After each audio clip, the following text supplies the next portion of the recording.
inaad ka qaadato in la yiraahdo Dr. Jaamac ilaa la jecel daawo adigoo neerfa qaba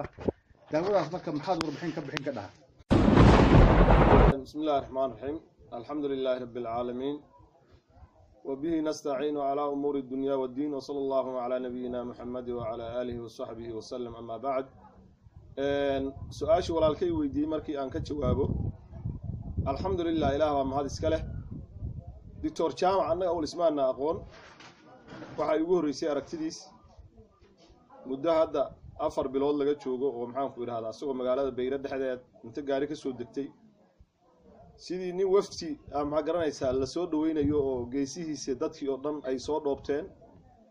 anigu markii waxaan isiri ninkan shil dhacay buu ka warramayaayo meel baan meheradahan joogay waan soo kacay waan u imid kadib waxaan ogaaday nin dhakhtar ah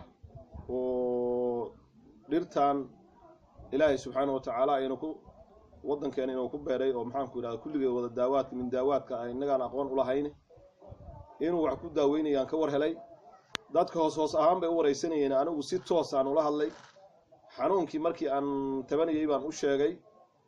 wuxuu yiri waa la helaya daawadaadu waa la hayaa ilaah baa mahad iska leh si fiican bay ninkaas igu dadaalay daawadii waan ka qaatay muddo bil ah markii aan isticmaalay 15 cisho markaan isticmaalay bishii intaysan dhamaan daawo bil ah ka qaatay wax weyn baan iskaga gartay bishii labaad baan qaatay ilaah baa mahad iska leh daawadaas caafimaad weyn baan ka helay neerfo waan qabay oo aan aad u la xanuunsan jiray oo muddo adigu 7 ama 2 toddobaad aan marmar hata kooma la gali jiray ilaah baa mahad iska leh ilaahay subxaanahu wa ta'ala uu iga kaxeeyay caafimaad baan ka helay halkaas waxaan kaloo caafimaad ka helay xanuunkan maanta ummadda oo dhan ay sheeganayso oo infection kale leeyahay oo qofka hataa abateed fiican uusan lahayn oo hawlihiisi caadi buu ahaa hataa sun qofka wada gudan karin oo ilaahay subxaanahu wa ta'ala caafimaad buu iga siiyay taas dhinacaasna ma sha Allah ilaah waa ku mahadsan marka waxaan leeyahay Soomaali weynta intii maqlayso hadalkayga dhageysanaysa ninkaan nin hadda waxa weey saaxiibkay oo aad iyo aad ma garanaysa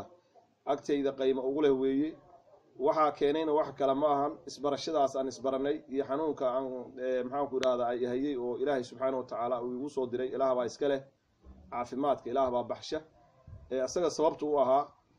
ilaah baan ku mahadinayaa in badan in laga faa'iideysto wax badan baan muddo 3 sano 4 sano dhakhtar baan hadda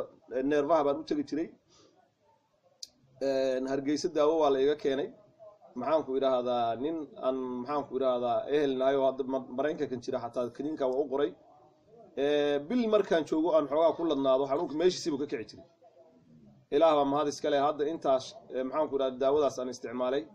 wurdadaydii iyo kaarkii badnaa iyo dhinacan awlan u seexan karin oo aan u seexday iyo ilaah baa ku mahadsan aad iyo aad baan caafimaad uga helay waxaan leeyahay marka daawada jaamaca kaliya ma ahan infection kaliya ma aha neerfaha taa u daawaan idin leeyahay qofkan waxa la rabaa shayga markuu qaadanayo inuu ilaahayna tala saarto ilaahay subxaanahu wa ta'ala asagoo aaminsan shaygaas inuu ku caafimaadayo